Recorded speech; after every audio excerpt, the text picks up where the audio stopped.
В районе Южно-Каспийской впадины по берегам моря сконцентрирована почти половина всех грязевых вулканов мира. Около 30 из них находятся в западном Туркменистане. Присутствие в недрах запасов газа под высоким давлением – одно из непременных условий для грязевого извержения. Особое внимание геологов в этом районе привлекает полуостров Челекен. Он весь перебит тектоническими трещинами. Это настоящая разбитая тарелка, паутина разломов пронизывает его во всех направлениях. В далеком прошлом на полуострове происходили мощные извержения грязевых вулканов. Самый большой вулкан в западном Туркменистане – Челекенский Алакель.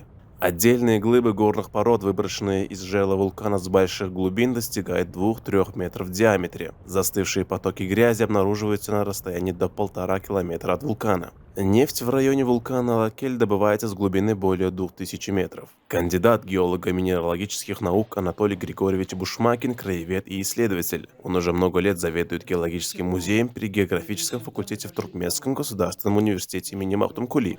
Сейчас кандидату геолого-минералогических наук Анатолию Григорьевичу Бушмакину уже более 90 лет. Его путь – это яркий пример служения науке, преданности выбранным идеалам и профессии.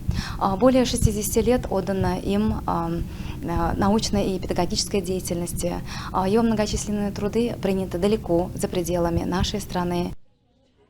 Геологический музей в Туркменском госуниверситете имени Махтумкули он организовал с нуля в 2004 году. По чертежам Анатолия Григорьевича было изготовлено около 4 десятков витрин, в которых сейчас демонстрируется 1200 образцов горных пород, руд, металлов. Бушмакин своими руками сделал и разместил в музее макеты и диорамы природных памятников, грязевых вулканов Прикаспия, окаменелых следов динозавров на знаменитом плато в Ходжапиле, сталактитов и сталагмитов из Горлыкских пещер. Где есть вулканы, там, как правило, есть месторождение нефти и газа.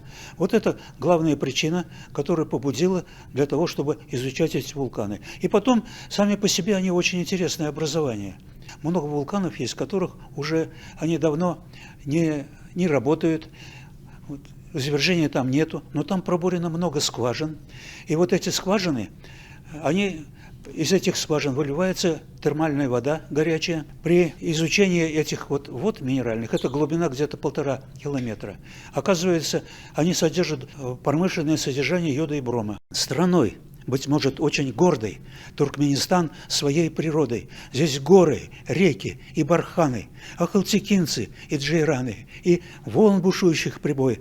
Так много солнца над тобой, и красота подземных недр в убранстве таинства пещер. От река до Балканов есть царство грязевых вулканов. Их извержения впечатляют и манят нас, и удивляют водопады, и древних ящеров следы. Они на радость человеку природою сотворены.